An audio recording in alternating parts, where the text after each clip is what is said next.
So today we are going to study on faith. Hallelujah. We are going to study on faith, and I'm going to give you some notes, and we are going to take a passage, and there will be question and answer. I'll give the points so you can refer to the points, and we will take some testimonies, and we will break those testimonies and see how did this person get the miracle. Because we always say it was faith, but how faith really works, that's what we got to see. Are you ready? So first write down the points, and then comes the question answers.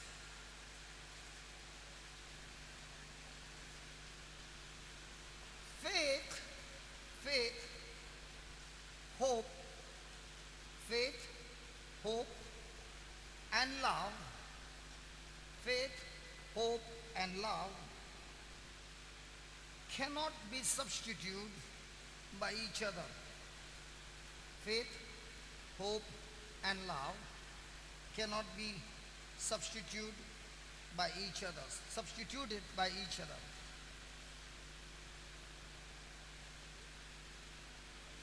Substituted by each other. First one, faith is now. Faith is now. Hope looks to the future. Hope looks to the future.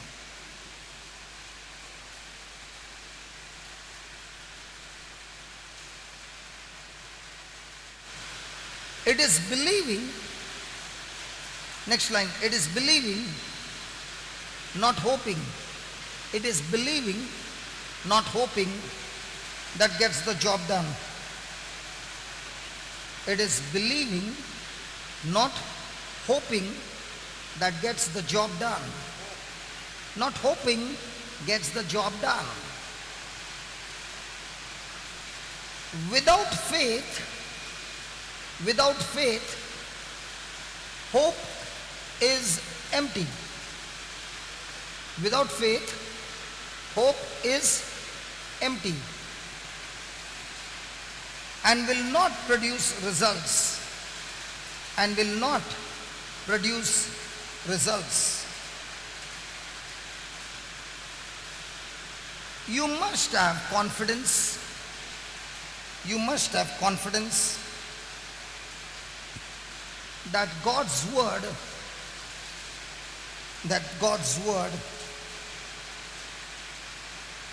will come to pass.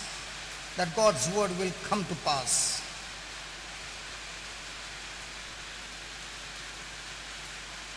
When you walk in faith,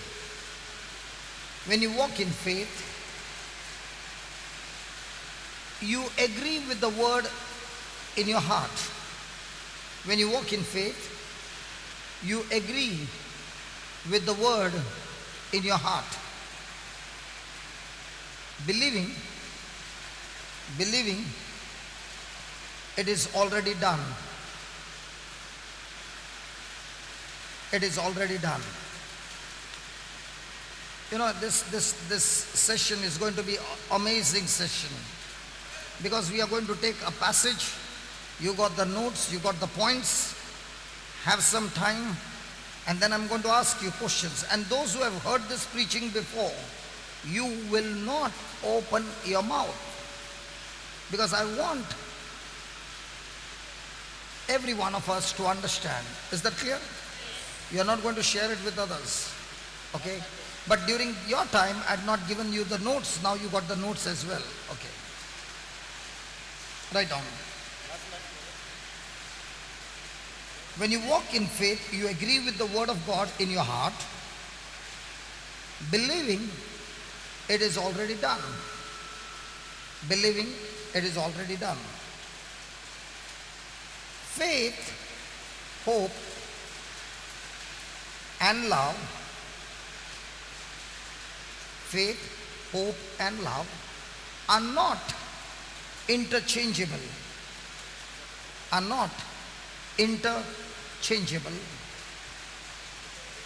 Interchangeable, changeable, change. Faith, hope and love are not interchangeable. Each has a separate function. Each has a separate function.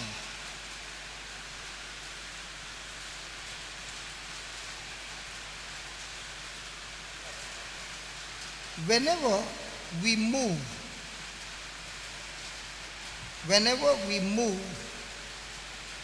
what we are believing for, whenever we move what we are believing for to the future tense, we move out of faith. We move out of faith and into hope. We move out of faith and move into hope.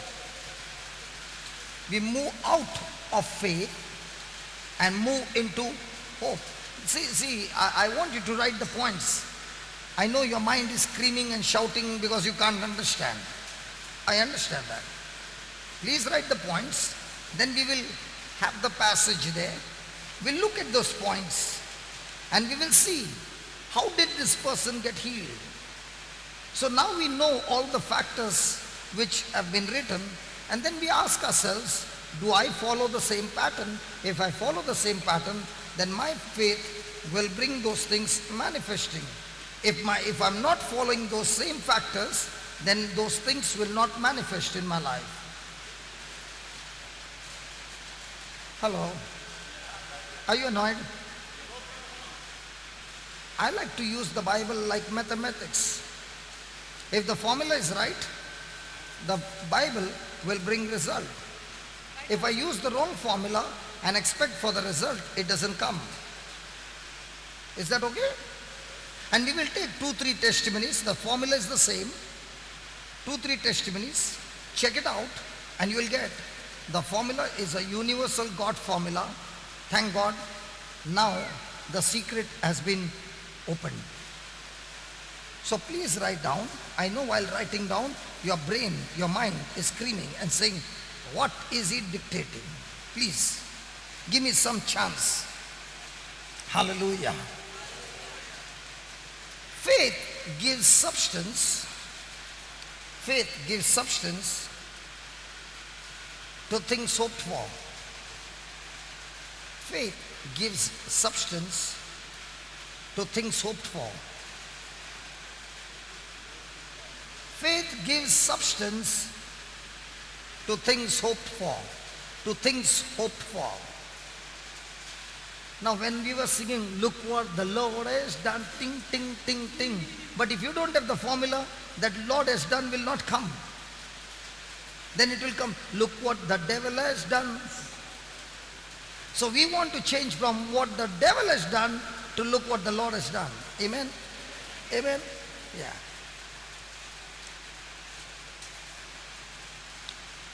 Faith fills hope. Did you write that? Faith fills hope.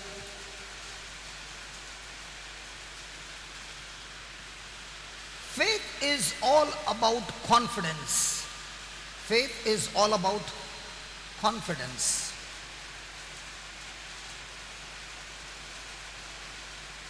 You must spend time in the Word of God.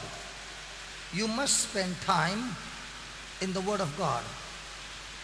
You must spend time in the Word of God.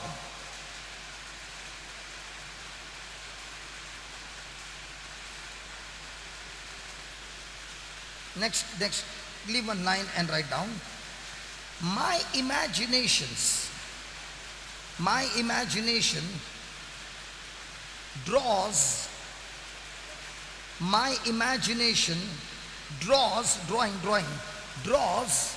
the blueprint. My imagination draws the blueprint of what I want to to experience in the future. My imagination draws the blueprint of what I want to experience in the future. Faith adds, add, subtract, adds. Faith adds reality. Faith adds reality to unseen hope. To unseen hope.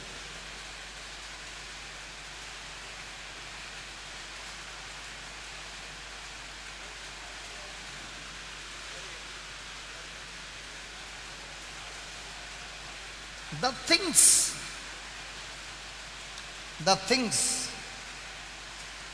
I am believing to come to pass, the things that I am believing to come to pass are just as real. Please underline that. Put it in capital letters, underline, color it, do whatever you want. Highlight it. Just as real as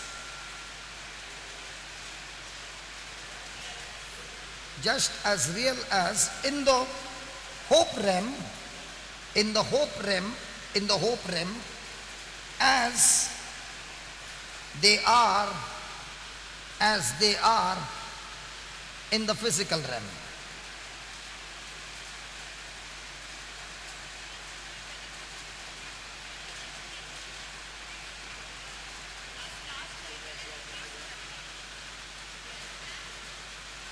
Read it again.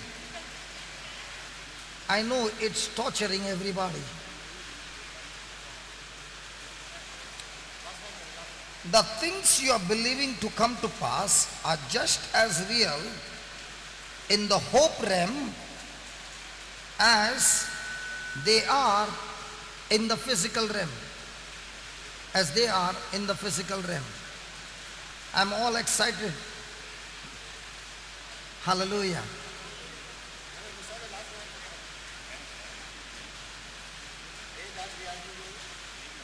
Yeah, because you don't understand. That's why it's going round and round. Hey brother, become like a child. Write it down. I will explain. You know why I gave you the points? Now you can look at the points and the light will be turned on.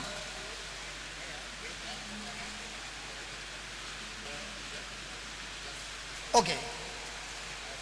Faith must be in my heart. And where else? We studied it. Those who have heard it before, don't you open your mouth. We have studied it yesterday. Faith must be in my heart. And where else? Where else? I wanted to scratch my forehead and you all said mind. I just wanted to scratch. Faith must be in my heart and in my mouth. So please write, first comes the mouth and then comes the heart. So faith must be in my mouth and in my heart. I know your little cancellation doesn't matter, eh? But I have to check on you how much you are received what I was teaching you.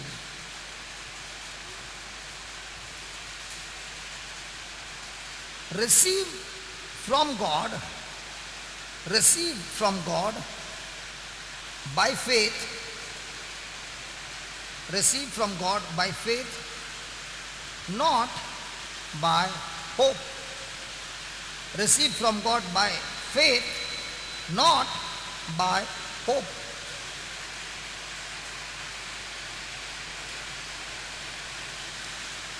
Last line. And last line comes in capital letters, crooked, slanting, whatever you want. Last line, important line.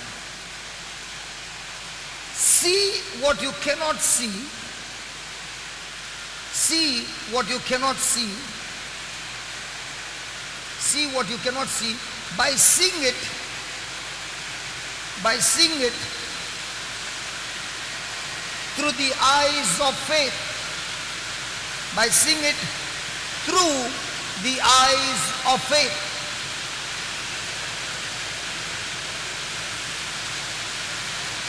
Hallelujah. Hallelujah. Hallelujah. Hallelujah. Can we make one prayer? Oh loving Father, we thank you, we praise you. Lord, we your children want to study your word, and the rain is making too much noise over here.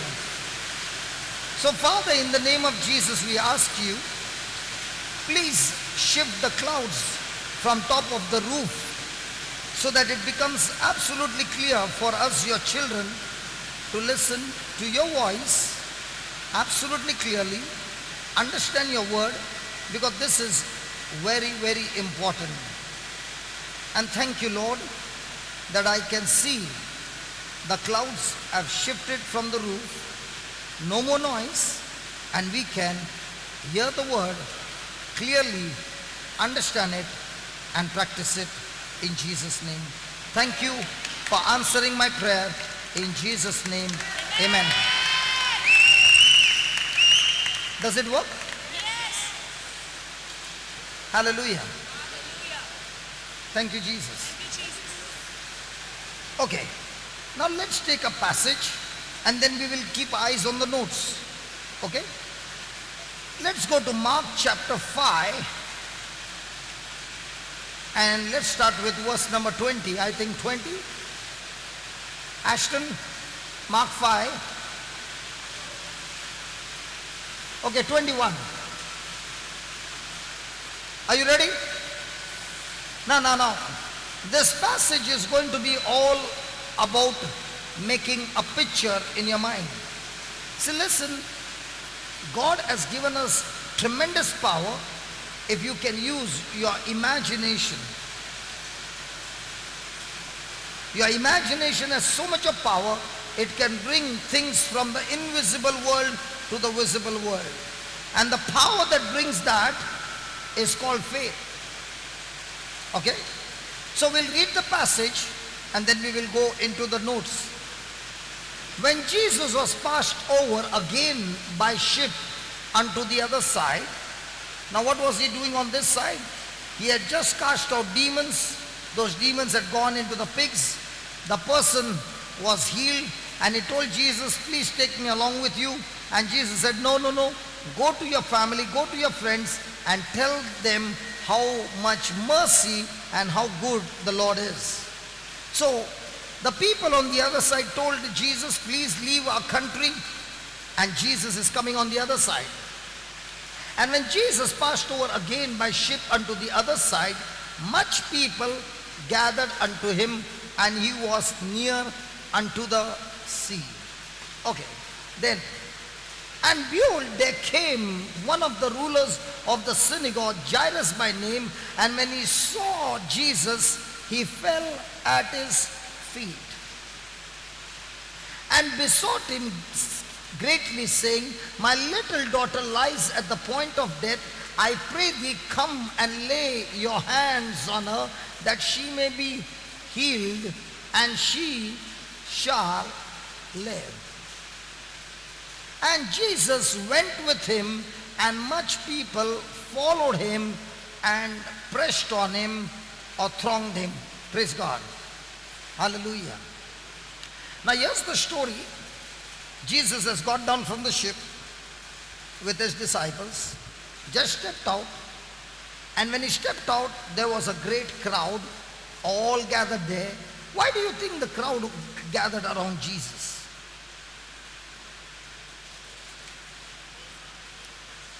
Why do you think the crowd always gathered around Jesus? For the healings. Huh? No, that bread and fish was only twice. Okay, Jesus, they gathered around Jesus because Jesus not only performed miracles, but he was preaching and teaching. Preaching and teaching. Preaching and teaching. Say that.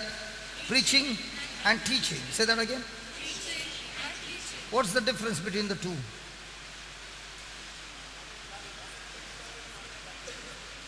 One is only listened and the other one is practiced. No.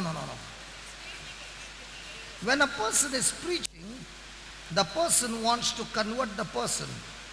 But when there is a teaching, the person goes deep inside and makes that person a disciple. Praise the Lord. So Jesus was preaching, which brought conversion in hearts, and to his disciples he was teaching that made them a disciple to imitate and follow Christ. So the crowd was mainly attracted to Jesus because of his preaching and teaching. The kind of wisdom that he used attracted these people, and these people began to understand the truth. So there's a huge crowd gathered there. And there comes Jesus out of his ship. Praise God. And there's a man named Jairus who comes to meet him. Now Jairus is not a small man. He's a rich man. He's a officer, a top officer of the synagogue. And in those days, the Pharisees, the people in authorities, in the religious authorities, they loved Jesus very much, isn't it?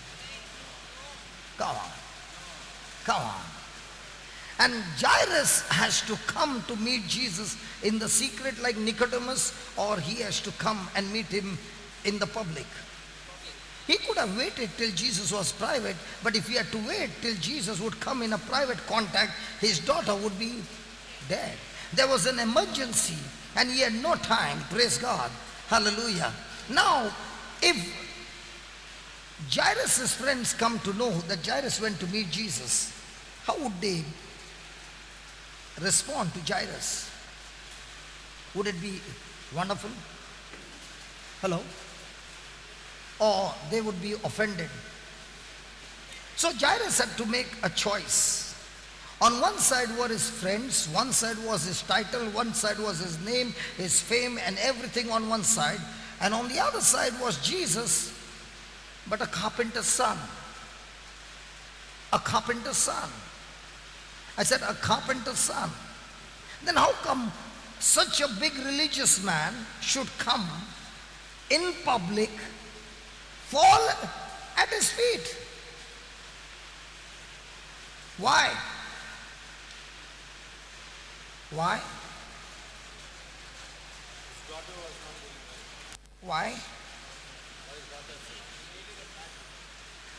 Because he must have seen it with his eyes, I don't know, or he must have heard, one of the two, or both, that whoever went to Jesus, he had the power to do things impossible possible. I want you to imagine if a father is watching his daughter die and it's the last moments, I don't think so that person will leave the daughter and come to church.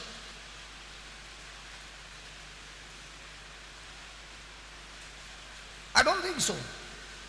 But here is Jairus, with his physical eyes he can see that his daughter is about to die. Physical eyes. But in his mind, he also remembers there is a person who can turn this around and do impossible things possible. His name is Jesus. There's no time. But now, because he believes in his heart and begins to imagine in his mind, he makes a quality decision to say no to what he sees and yes to what he is believing for. Come on. So he has to make a decision.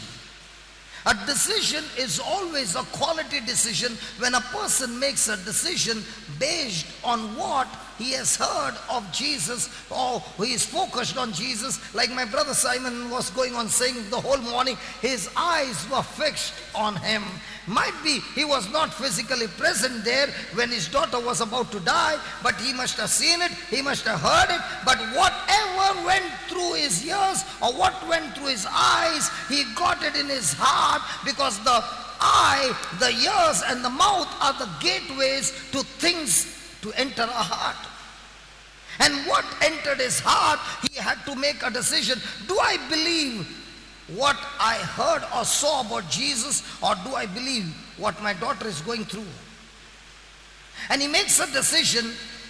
Even if my daughter is about to die, and if I go and meet this Jesus can solve my problem. And based on that, he makes a quality decision to rely on Jesus, and that's called believing by faith and not by sight.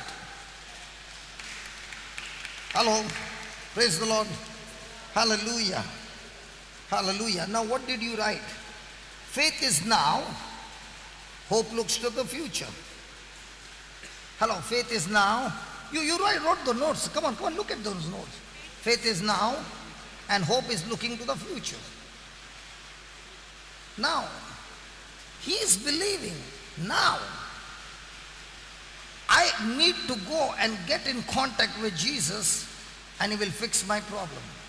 Hallelujah. Hallelujah. Thank you, Jesus. Hallelujah. Now, you wrote in that notes, faith gets the job done, hope does not. Did you write that? Hello? Faith gets the job done, hope does not. Now, it all starts with hope. See, when there is no hope, there is no question of faith. Let me show you something.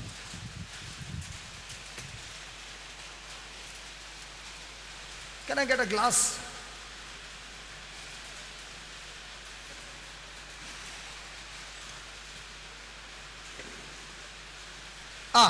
Thank you. Hey. Now. Listen. Hope is what I'm expecting for. Hope is what I'm expecting for. No physical evidence, spiritual evidence. It is a spiritual thing. Praise the Lord. Hallelujah. So now Jairus is hoping that Jesus has the power to heal my daughter. What do you think the commentator must have kept quiet? What do you think? The commentator must have kept quiet. The devil must have kept quiet when he's hoping that Jesus can heal. What do you think his wife would have said when Jairus must have walked out of the house? What do you think all the relatives must have said to him when he was walking out of the house? And he must have said, I'm going to meet Jesus. When he must have said, I'm going to meet Jesus. Jesus, you have the power to heal. Now, what he believed that Jesus was able to heal was the hope. Now let's say this glass is, I'm imagining a glass. What was he imagining? Just give me 23. Look at his imagination. His imagination is not just a blurred imagination. His imagination is with extreme detail. His imagination is, you come to my house, you lay your hand on my daughter, and she may be healed. Now he is imagining Jesus coming to my house, laying his hands on my daughter, and she getting healed. Now we learned in Romans 10:8, where is the word of faith? Just give me Romans 10:8. Give me Romans 10:8. Please read it. The word is near you. Where's the word? Near you. Where? In my mouth. You know, God has made man in such a way that when he starts speaking again and again and again and again anything to himself, he starts believing it in his heart. That's why when the terrorists, they have to train those people to go into suicidal terrorism or killing, they have a slogan that they keep on saying, they keep on saying, they keep on saying. It gets into their heart so much that it captivates their mind. They cannot think beyond that. So, it starts with the mouth. So when a person is speaking those words, might be there is no faith. But he's speaking and he's speaking and he's speaking and he's speaking and he's speaking. The substance called faith gets stored in the heart. Look at that. Look at that. Even in your mouth and in your heart, that is the word of faith.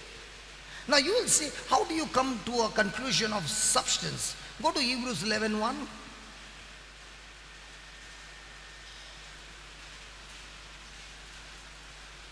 Now what is it saying? Faith is what? Faith is what? So when a person is speaking the word out of his mouth again and again, how did you learn some poems by heart? Oh, thank you, Lord. How did you learn some poems by heart? You read it once and it was over? No, you read it again and again and again and again and again, and it got into your heart. What about the poems in your mind? What's the difference between a poem in the mind and a poem in the heart? The poem in the mind, when you close the book, you can't recall it. The poem in your heart, even after years, you don't need to open the book. You can draw it out of your heart because it's stored there. And he says, when this word of faith which is preached, and you receive that word and you open your mouth and you keep on speaking it again and again, in your heart, the substance called faith gets produced. It's a production factory. And that's why, just as a farmer grows crop, we believers, we Christians, got to learn to grow faith. Now the person is going on saying, what do you think Jairus would have been talking when he was walking on the way and he saw the huge crowd? He saw the huge crowd and he has to go and meet Jesus, and just not meet Jesus, fall at his feet. Now what must have happened to all his senses? They must have been screaming and saying, hey, listen man, Jairus was like a mayor of a city. He was a big man. But his eyes was fixed on only one thing. Jesus can heal my daughter, and I am not interested in anything else. Was his focus on Jesus? Was his focus on himself? Not at all. For him, he wanted his daughter. Hallelujah. Hallelujah. Go back to Mark 5, please. 24.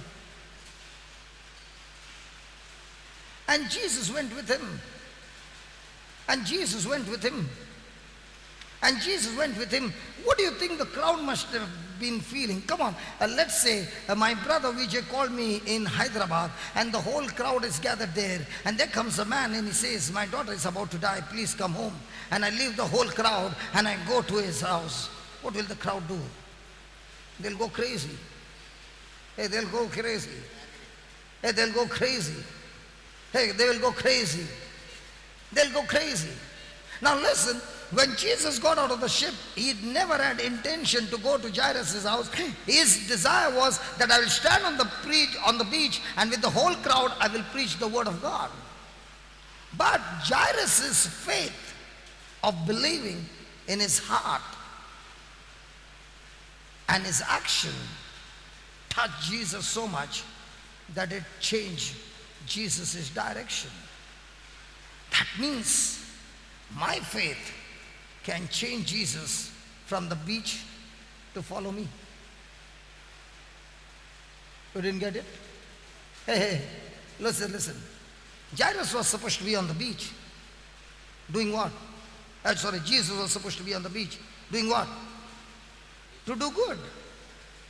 But one man comes with faith. He comes with confidence. Faith is your confidence. Confidence on what? On things that you're hoping for. That it is done. That it is done.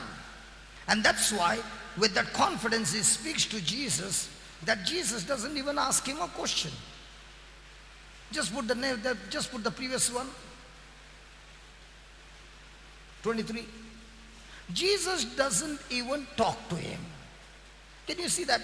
And besought him greatly, saying, my little daughter lies at the point of death. I pray thee, come and lay your hands on her, that she may be healed, and she shall live. And next one. And Jesus went. Hey, Jesus did not even speak. Jesus did not even speak.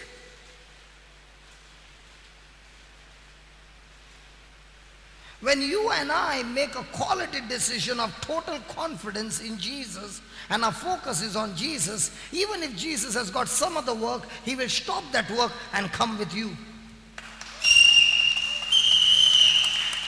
In other words, I can change Jesus' direction by my faith. Praise the Lord. And Jesus gets excited with that.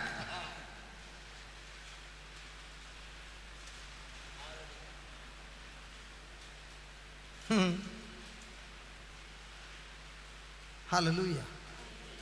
Hallelujah. So Jesus is on the way. And the people.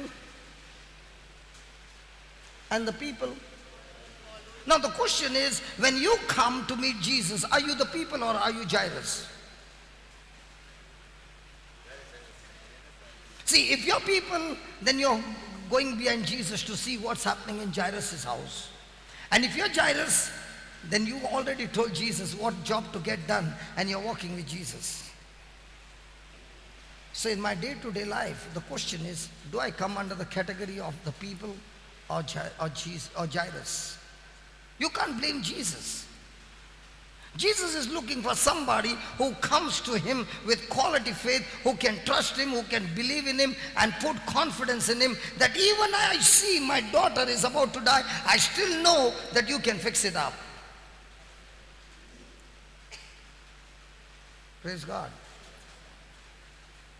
Many a times, what are we? People? Do we come with a blueprint? Jairus came with his blueprint.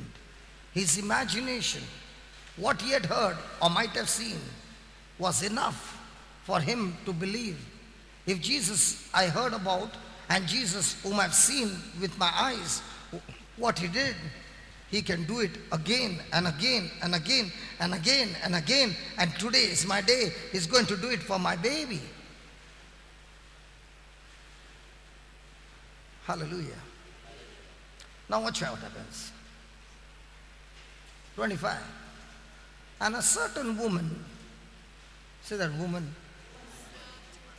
a certain woman which had an issue of blood for 12 days. 12 days. No, not 12 days. Are you sure 12 or 12 weeks? 12 weeks.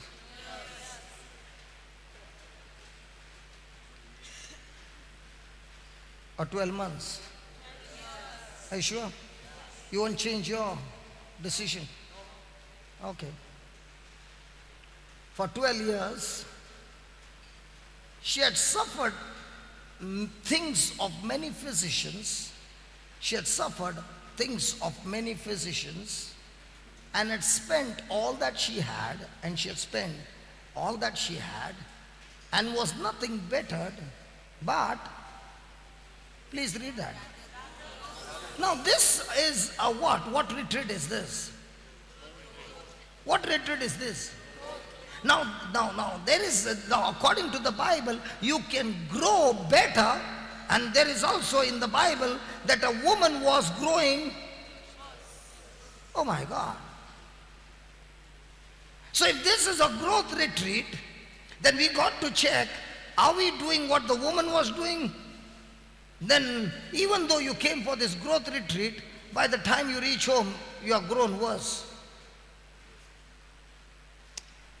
Are you following? Yes. Hallelujah. Now, what were the factors by which she began to grow worse? Many physicians she visited. She must have gone to many physicians, and every physician would have said in the beginning, no problem. She spent all she had. So has it happened when you went to the doctor And the doctor said, no problem. Gave you a treatment, went on for a few weeks and then months, and nothing seemed to happen. And then comes to a conclusion, this disease is incurable. By then, the money is gone. And she went to many doctors, and all those doctors must have said, it's incurable. Now, if you are hearing the word incurable, incurable, incurable, incurable, and on the other side the money also is gone, what will be happening in your mind? What blueprint or what imagination have you got in your mind? That is people's word, experience. What about the symptoms? What about the symptoms? Or what about the weakness? What do you think would have been a hemoglobin count? Now, with all these factors, what must be a hope? A hope would be, the day I die, this sickness will die with me. Till then, this sickness is saying, I love you so much, I will never leave you, I will never forsake you, I'm kissing you all the time.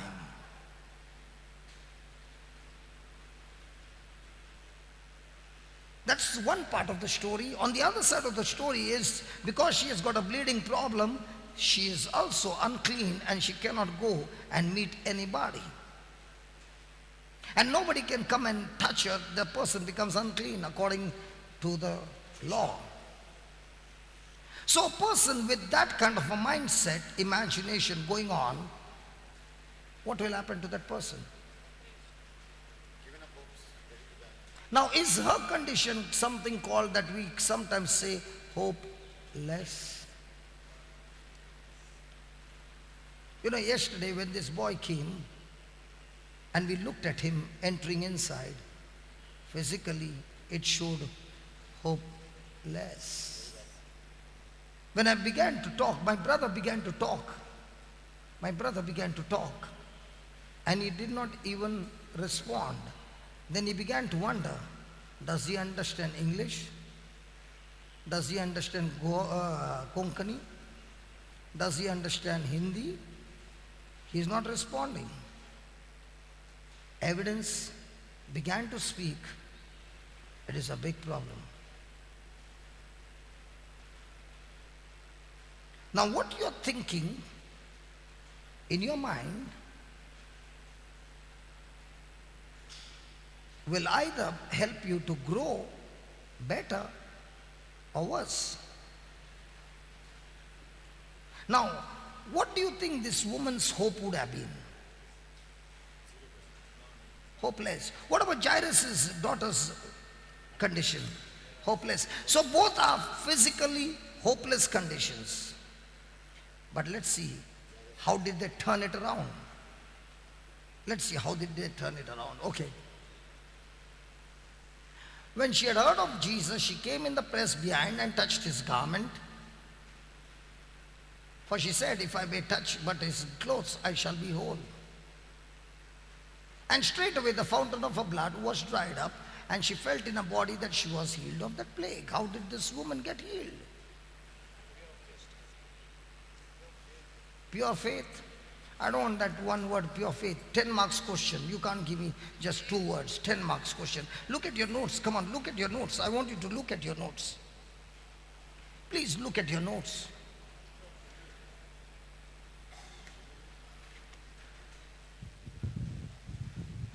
Please look at your notes. I want the answer. How did this woman, brother, you have heard it, don't open your mouth. How did this woman get healed?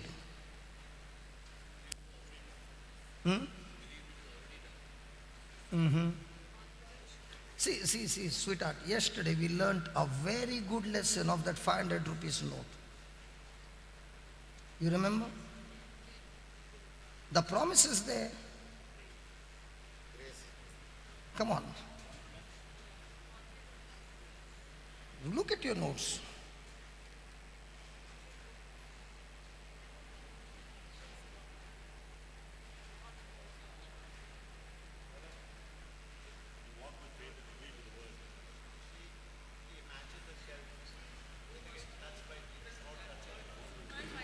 So why 12 years she did not think that, sweetheart?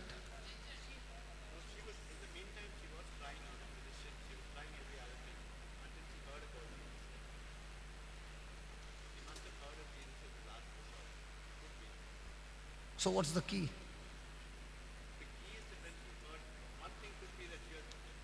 You're very close to your answer. Come on. What's the key?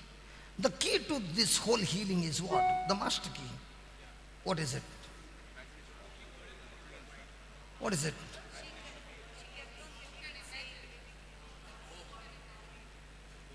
Shh.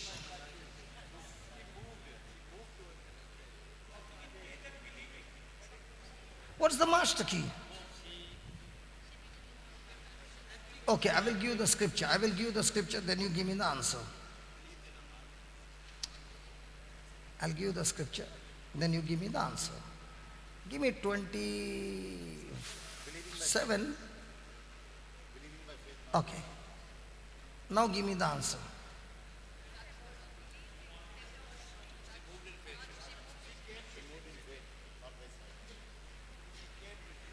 See, please listen. I'll give you a hint. Do you think when a person doesn't get healed, the doctor talks to the patient?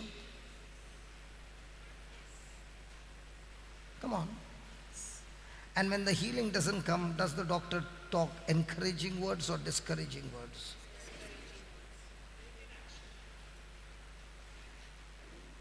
Now, when that doctor has spoken discouraging words, he must have spoken once. How many times do you think the person must be remembering?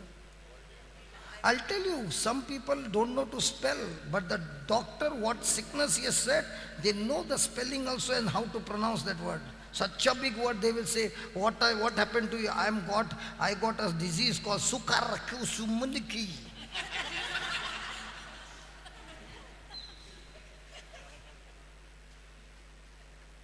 What is that? I don't know, but what are you suffering from? Sukarakam, and I can't even say a second time. Now, where did he get that? The doctor must have said it once or twice.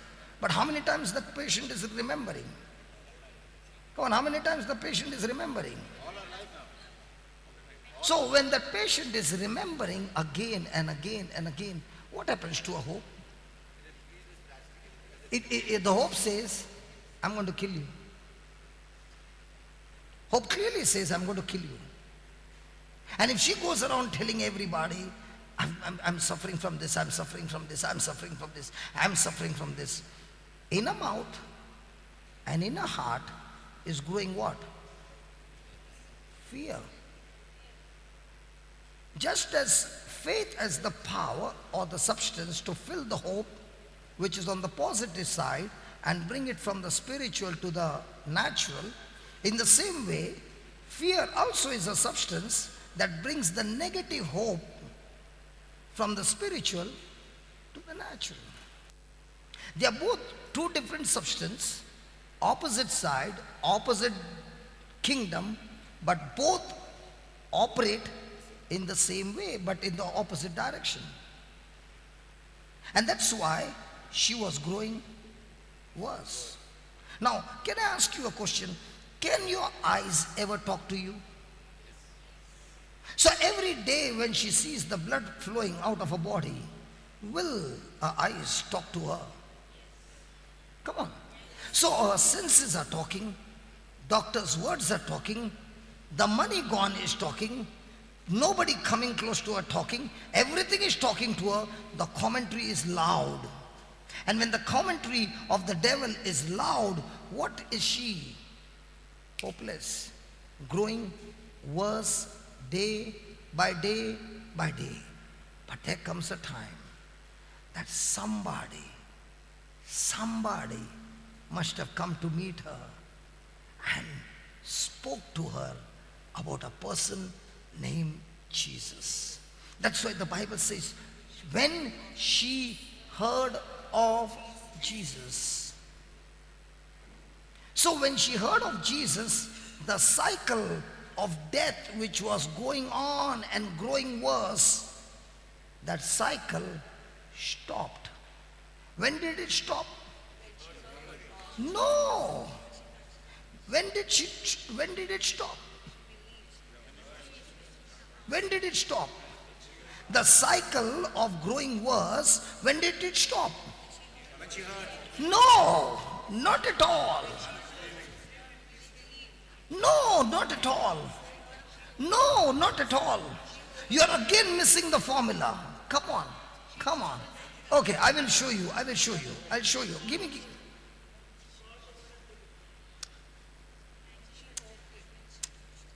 Okay, look at the next line. Now give me the right answer. Otherwise, I'll throw all of you out of the class. Look at the next line. Yeah.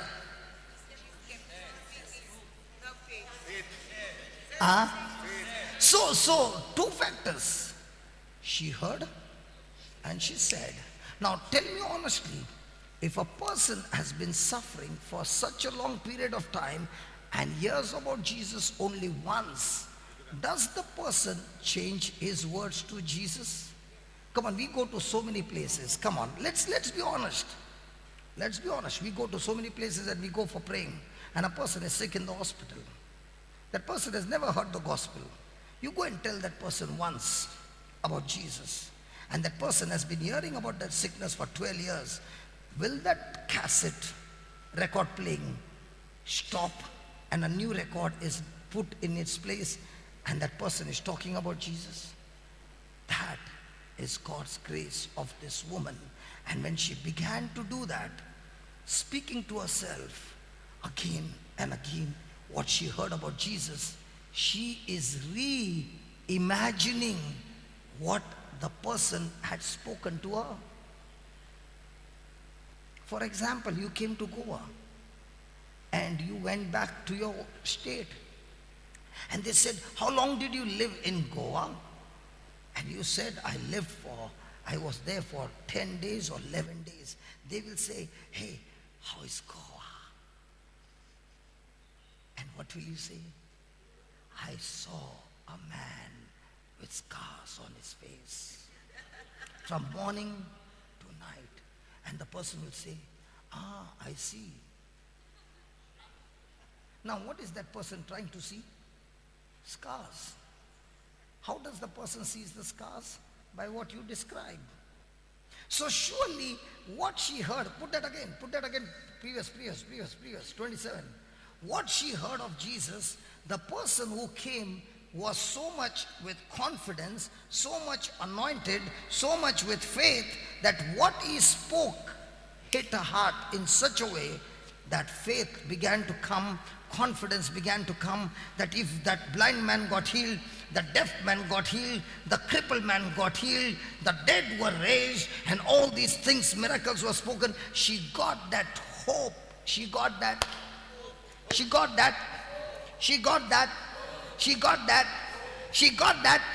And when she kept on saying, the substance called faith began to grow. My God, where did it begin to grow? In her heart.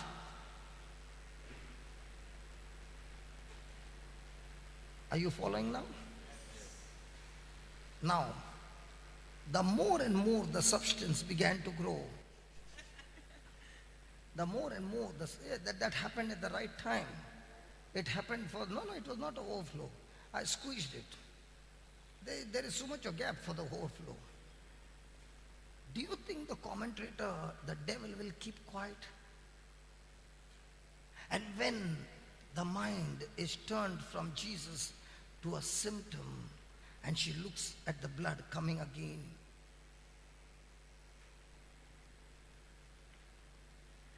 the substance called faith has gone out and fear has come in.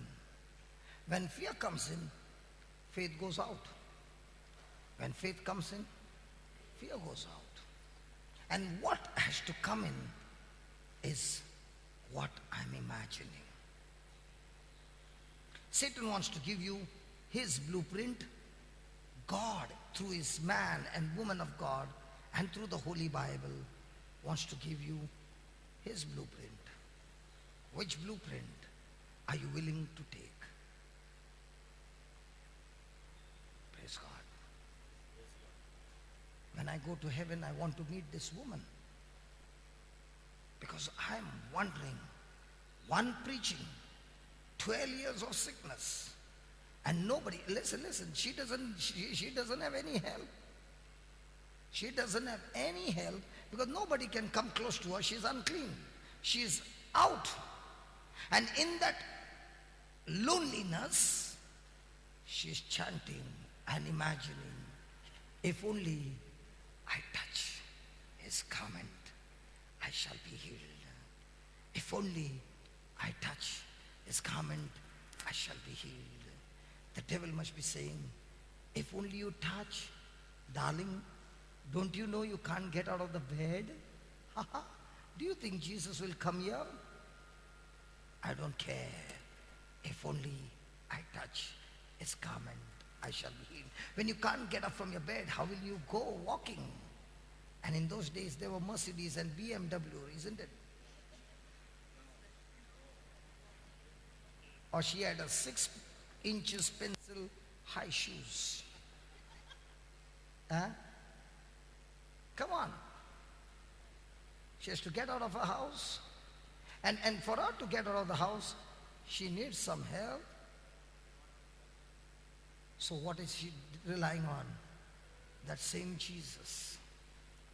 What she has heard, she is imagining. And let me tell you, my brother said, I don't know whether you remember what he said. When your eyes are fixed on him, you don't require any person. You don't require any person. Curse is a person who puts his faith on man. When he puts his faith on God, God gives him his strength. God gives him his power. And you know what? As she's going on speaking, she's speaking what? He said, even to the dead situation, when you use the word and speak it, that word is life. That word has creative power. That word is a word of faith. It will destroy the death situation and bring life into that situation.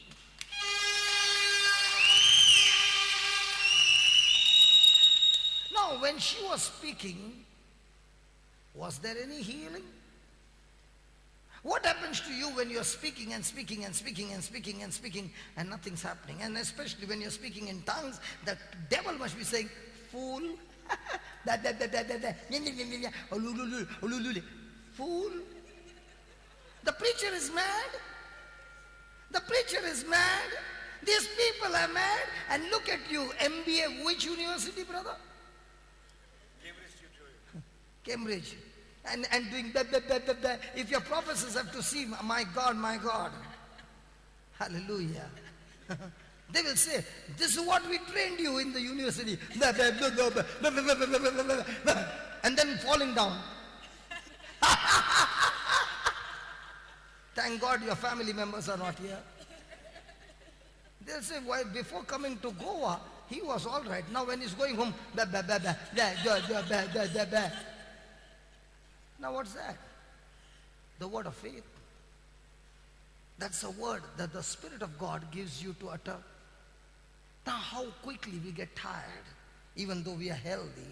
I want you to imagine this woman who is so weak. Is it easy for her? You know, in this Bible, it says, for she said. In the Amplified Bible, it clearly says, she kept saying to herself. She kept saying to herself. She kept saying to herself. And the more and more she kept saying, what happened to the blueprint? It began to change better and better. Now, did the believing come? Now, many people want to believe without doing the labor. They will keep their mouth shut. And they'll tell the preacher, you say on my behalf, and I will get the belief.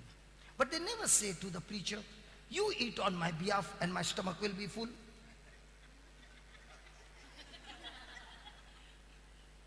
But when it comes to praying, preacher, you pray on my behalf and my belief, my faith and my problem will be solved.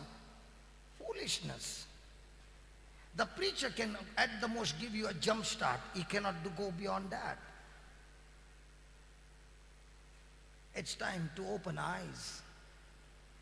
She kept saying. And those who come here will keep on saying, open your mouth, open your mouth. Open your mouth, open your mouth. I'm tired. But when it comes to receiving from God, I'm never tired. And God is saying, listen, to receive from me, you don't even have to come to me. You see, I've done it for you. I want you to use your faith substance and those things will manifest. Hallelujah. Now do you get that? Hello, do you get that? Now, do you think the thoughts must have come, where will I find Jesus? Because Jesus is not a parish priest that he will be in such and such parish. He's one day on the mountain, the next day you find him by the seaside. Third day he is in the desert. Fourth day he is gone to Jericho. Fifth day he is gone to Galilee. Where do I find? But listen, like my brother said, when you speak those words and make those imaginations, the Father who sees you will get the job done.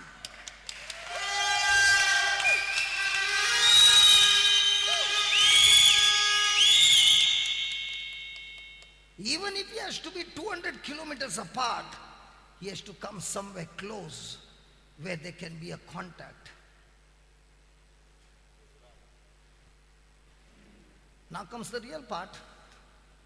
Put the 29. 27, sorry. 27. How many of you believe that scripture? I want to ask from the ladies' side. Hello, ladies. How many of you believe that scripture? Look at the ladies, not one hand going up. Praise God. Put that camera on. Put that camera on, these ladies. Yes. How many of you believe? Okay, which one is the strong one? The one who is doing praise and worship. From Hyderabad. What is her name? Dolly. Dolly, please come here.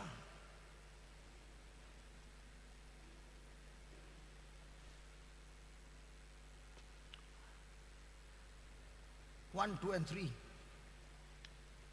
1, 2, and 3, please come here. Yeah, Frank, stand in front. Amen. I'm trusting you all. Stand in front. Turn towards the camera. Stick to each other. Alvin, can you stand in front? That's it. Enough. Stand there. Okay. Now, that brother Alvin is Jesus. Okay? And this is the crowd. Hey guys, listen. If she passes through, I'm going to finish you all.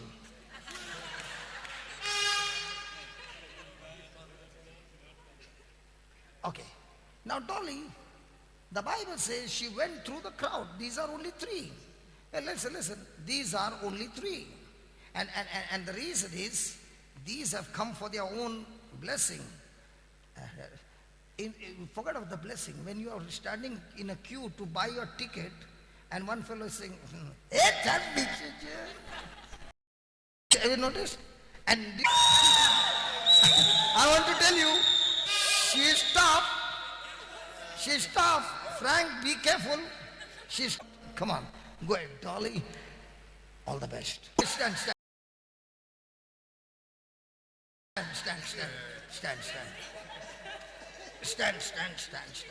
Frank just moved. She knew where to go.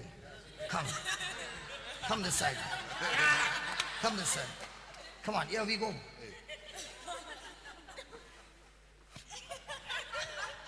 No chance.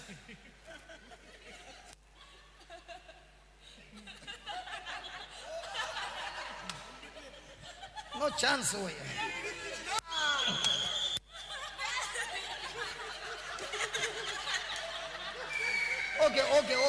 Okay. Listen. Just stand here.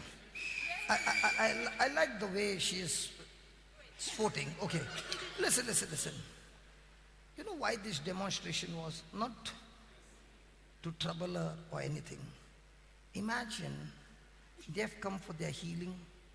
Okay? Do you think they will allow her to go? And she is strong. What about that lady? And there is another fear.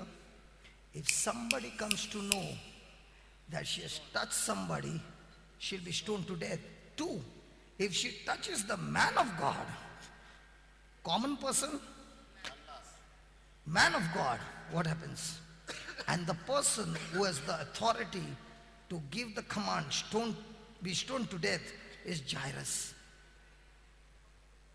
They don't even have to go to the court. The man is standing there, Jairus, who has the authority to say, finish her. Can you see the situation? Then how come she passed through?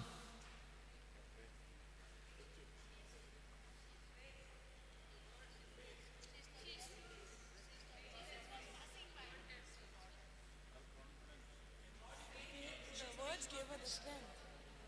The words definitely gave her the strength. Just you two stand. Only 2 is enough for you. Just because you took Frank, I already told Frank. I thought you would be lifting him up and taking him. Thank God. My imagination was that Frank would not allow, you would pick him up like this and run. And while running on the way. Okay. No jokes now. Okay. Now, they will not allow to go. Now, when we operate in faith, who is the one who gets the job done? We or the Holy Spirit? You remember about I give you an example of the elevator. I'm on the ground floor and I'm saying, I only believe what I see. So what button will I press? The ground floor. When the door opens, where am I? The ground floor. But when I'm in faith, I will speak what I desire. That it is done. That's faith. What I desire. What I desire. So which floor will I press? Say 20. So who is going to take me to 20? The elevator. In the same way, who is going to take me to my destination? Holy Spirit. So my job is to plant the seed of faith, and faith will do the rest. So when she's going on saying, if only, always just be there. If I only touch his garment, I shall be touched. If only I touch his garment, I shall be touched. Now, these 2 are there. They will not allow. But the Holy Spirit will take over their mind, and he will be distracted with something or the other, and she will pass through. So, I'm not yet finished. Come back. I'm not yet finished. Listen.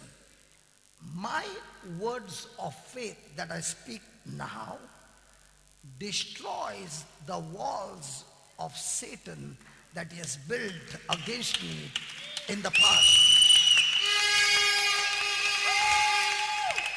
2, my words of fear that I speak now will build the walls of Satan in my future. So my words can build a wall, and my words can destroy the wall. Now what was she doing? What she heard, she spoke.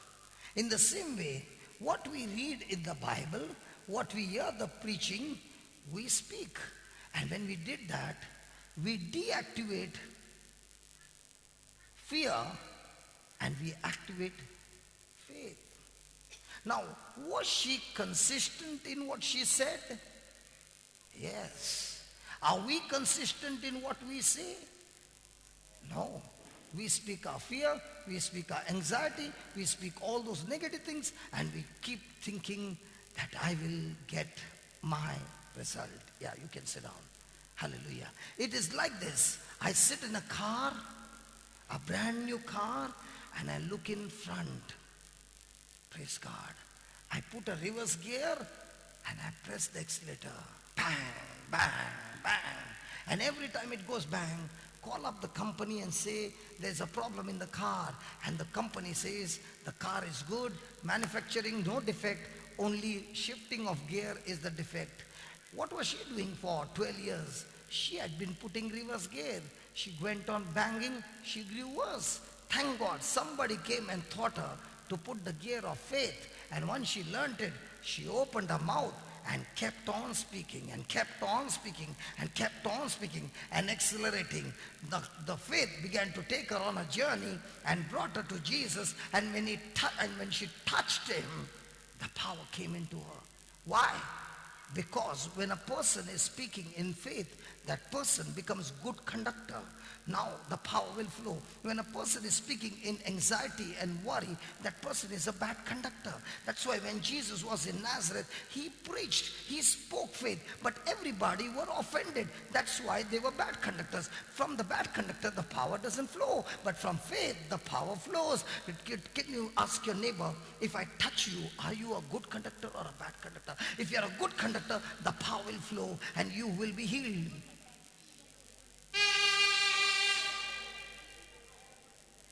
Now tell me, in a day, listen. In a day, when we go through certain situations and trials, are we good conductors at that time, like this woman, or are we bad conductors? Come on. Nobody's talking now. Come on, talk. We are bad conductors. And because we have been bad conductors, we are frustrated. Faith is not working. Hallelujah. Thank you, Jesus. So who decides good conductor or bad conductor? Now, to become a good conductor, does it take labor from our side? Oh, yeah. You don't open your mouth, the factory is closed. And most of us have learned in church to keep our mouth. And we talk God's word only in the church. Outside, it's not there. So, outside the mouth opens with all the other things. So, is that person going to grow better or bitter? When somebody offended you, at that time, do you see that person or do you see the future of that person amazingly good? If you see what that person has done to you, you are planted the seed of bitterness. You are growing worse. It is only when a person is going on speaking and believing and speaking and believing and speaking and believing, and there is an overflow. Doesn't matter. There's an overflow. That overflow brings manifestation. So before the overflow can come, Satan will do that. Can you see it's leaking? See, what a cup I got. Ray must. Look at the level. Oh my God. It's not leaking from up, man. It's leaking from somewhere else. Oh my God. Ask your neighbor, do you have a leak? Ask your neighbor, do you have a leak? And if there is a leak, there is no manifestation. You might say the scriptures, but it's leaking. You might say the scriptures, but my brother said today, he preached, if the old self is there, the old self is a corrupted self, it is a leak. And no matter how much you are saying the scripture, oh my God, look at that. Oh no, look at that leak, man.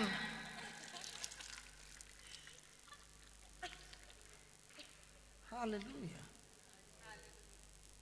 Ask yourself, is that me? Are you sure? So when you're offended with your dad, baby, wasn't that you? Now it's gone. So do you understand where you have gone wrong? And nothing's happening. Oh yes, you can speak in tongues. You can fall 10 times, roll all around, shake all that. But by the time you have left the room,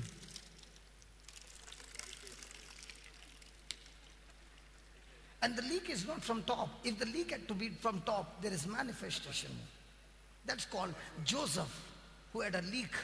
That's why the Egyptian master got blessed. That leak was the overflow, not a leak. He had every chance to get holes in him because his brothers hated him. But what was he doing? Come on, what was Joseph doing? He was all the time thinking about his dream. In his mind was the dream. In his mouth was the dream. In his heart was the dream. And what others did to him, he did not allow it to enter into his heart. Can we blame God now for there is no manifestation? Because we got to check this. Look at this now. Thank God for this cup. When the person gave this cup, the person did not know what I'm giving. And I don't know why she kept a leaking cup. I believe the Holy Spirit wanted to teach us this. I know the Holy Spirit wanted to teach us this. In this, I finished the whole bottle. But the cup never got filled. Just imagine. How much is the Holy Spirit filling us and the devil with a leak, a hole in some area, taking away all that God has for us. Now do you see the notes? Is it working? Read the notes now. Now read the notes. And you want any question, you can ask me. Come on, read. Let's read the notes. Come on. Today I'm told that the boys in the center, in the kitchen, they said, we have been working so many days, we need a weekly off. So I said, okay, you can take the weekly off after the lunch. So there's no tea and no dinner today. Praise God. Hallelujah. They have taken a leave off today. Today is the day of off. And when it is off, our stomachs are also on a off.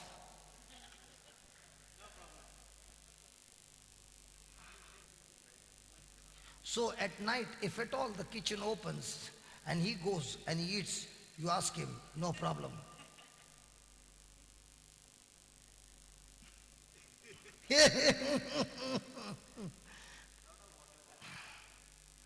Okay, let's look at the notes again. Faith is now. Was that woman on now? She had made a point of reference. She had made a point of contact. She had made a point of contact. What was her faith? When I touch him, I shall be healed. Hallelujah. Then, believing, not hoping, gets result. Now, what is believing? What is believing?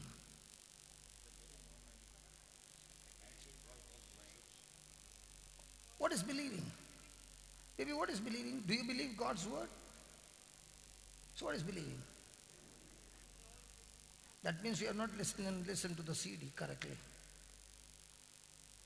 What is believing? Please write down. And please don't write it on your notebook. Write it on the first page of your Bible. It will help you. When my action corresponds to the message, I'm believing.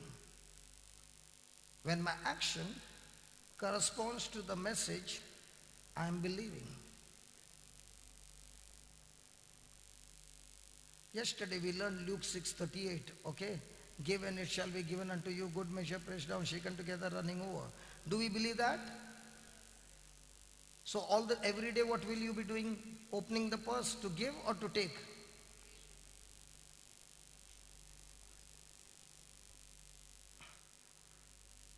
How come when I'm teaching on Luke 6:38, nobody's looking up, everybody's looking down? Hello, I'm asking you, if I believe this scripture, then will I be all the time giving or taking? So, I might say, I believe the scripture, quickly look into action. Is it a cheerful giving or crying and giving? Now what about this woman? If she was believing, did she step out of her house or she was on the, you remember that? Hello, you remember that? What is that? The rocking chair. Did she step out in faith? Okay, then, whenever we move what we are believing for to the future tense. Now, did she believe in the future tense or she made a point of contact?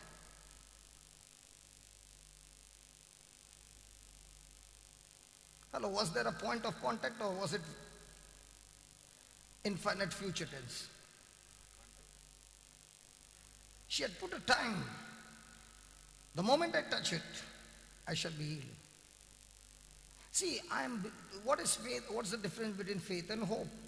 Hope is also believing. But I'm expecting what I'm believing for in the future. What is faith? I'm believing, but not in the future, it's now. But in both this, the evidence is not seen.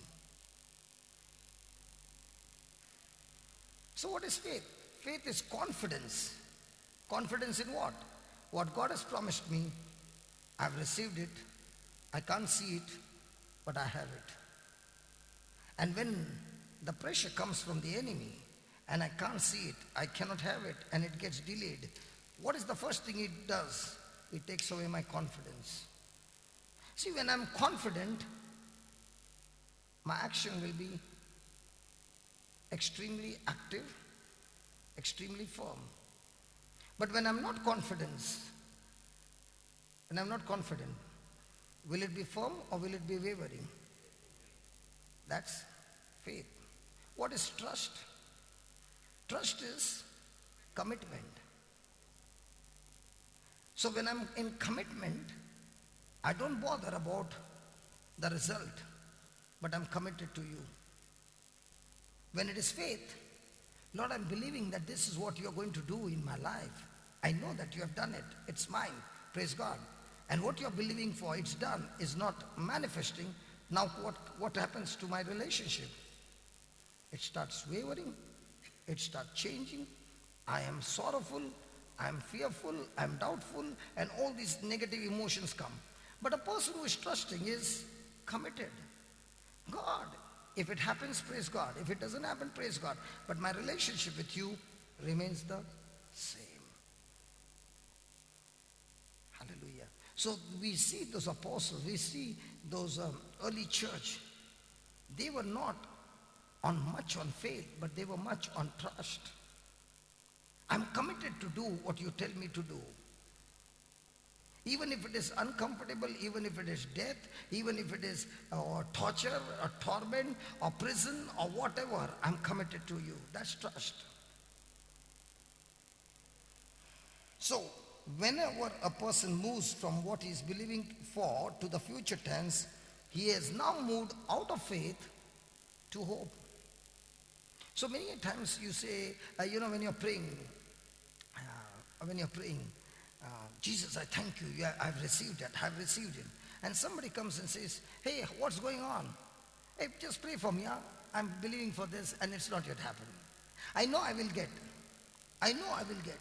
For example, I'm praying for my healing. By the wounds of Jesus, I'm healed. By the wounds of Jesus, I'm healed. Hey, brother, how are you? After some time, hey, how are you? Please pray for me. My sugar has gone to 200 something.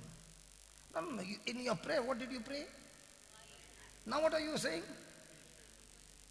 You have gone from faith to doubt. Somebody says, how are you? I know I will be healed. Now you got out of faith and got into hope. It's not only by your saying, it's your believing. So when I'm believing in the future tense, it's my hope. And hope does not get the job done, because for hope to get the job done, I require a substance called faith. It is faith that converts my hope from spiritual to natural. And to get that substance called faith, I got to use my mouth and my heart. My mouth and my heart. I open my mouth and I believe in my heart. I open my mouth and I believe in my heart. I open my mouth and I believe in my heart. Praise God. Hallelujah. There was something that you all were asking. The things you are believing to come to pass, just as real in the hope realm as they are in the physical realm. Correct? This is where you all were getting confused. Okay. Now. In the physical realm, what was happening to this woman? She was growing worse in the physical. But the moment she heard about Jesus, what did she do? She changed the focus from a physical, what she was going through, and she began to imagine and focus on what she heard. Now, for her, what she heard was more real than what she could feel in her body. What happens with us is, for us, the physical is more real than the spiritual. But in some areas, the spiritual is more real. Example. How many of you believe that there is a mobile network signal over here of your mobile? How do you know? You can smell it. Very good. You got some hairs stood up, praise God. Because you must have seen it when you walked into this place. Might be you came from Hyderabad, might be you came from Bombay, or you came from Kanyakumari, and when you saw on that gadget a place where the network is shown. And when you saw it, you know the signal is here. In the same way, a person who is in faith, he sees the network in the Bible and he knows the connection is on.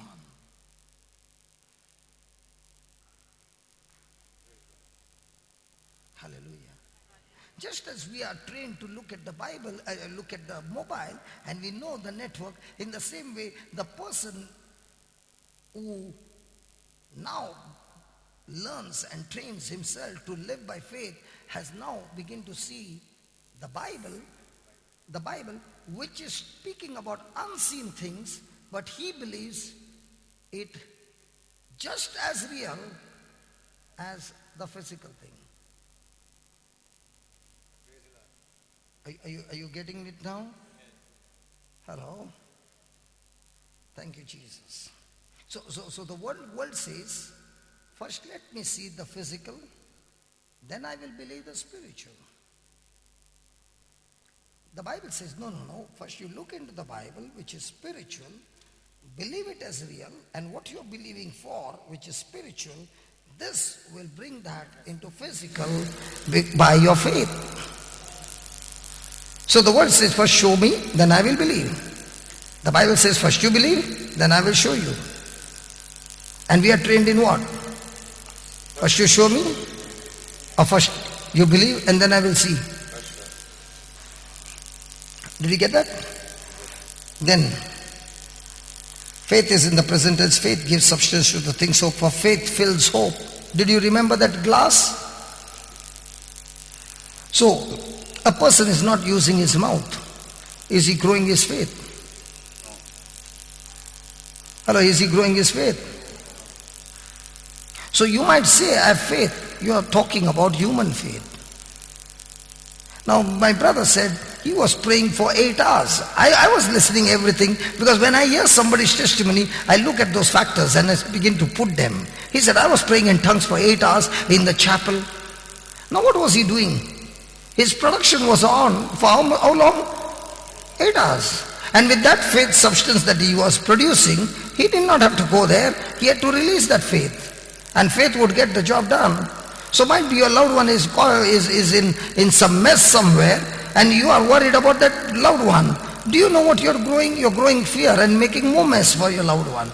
But if you shut down everything and be in tongues for 8 or 10 hours, even though all your system, your body is screaming, your mind is screaming, but you're going on in tongues, you know what you're doing? Like a farmer, you're growing your faith and releasing that faith. That faith will fill that hope and bring that hope into reality, into manifestation.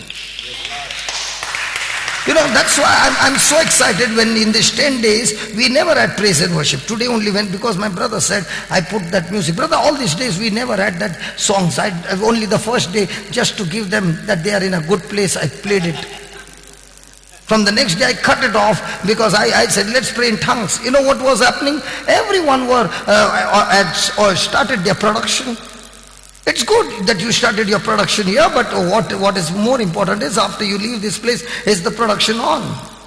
And if the production is on, that faith substance that you're growing, might be 1 hour or 2 hours or 3 hours or 4 hours, will bring forth manifestation. Because remember, when a person is praying in tongues, that prayer always has to come from the heart, because your mind is not involved. And when the mouth and the heart is involved, faith brings result.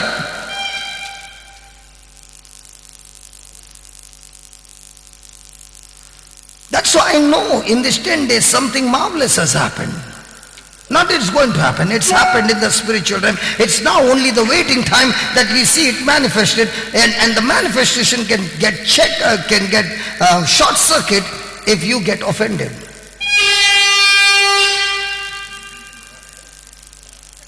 That was a good news.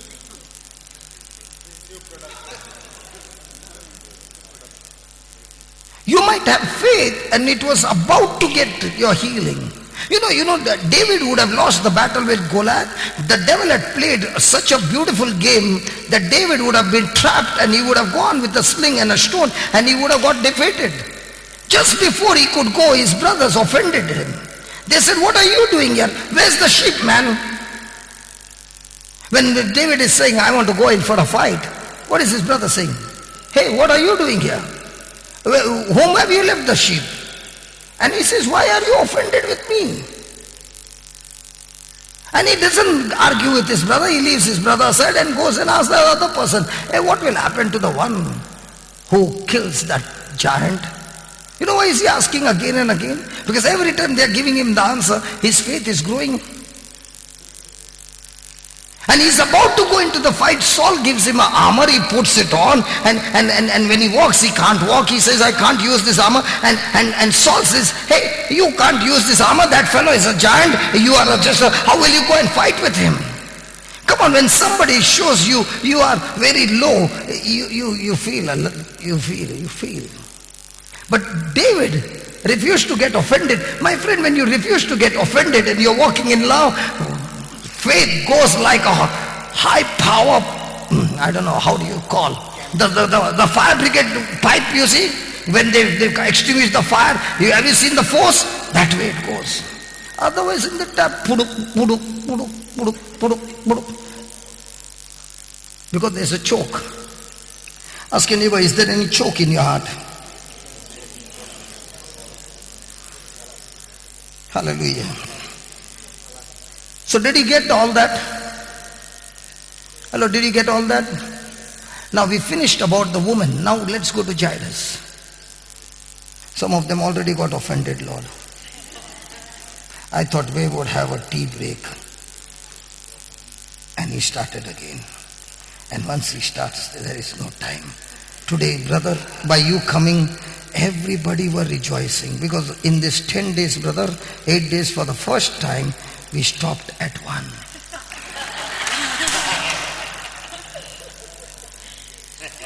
And they were saying in their heart, how blessed are the feet of this preacher.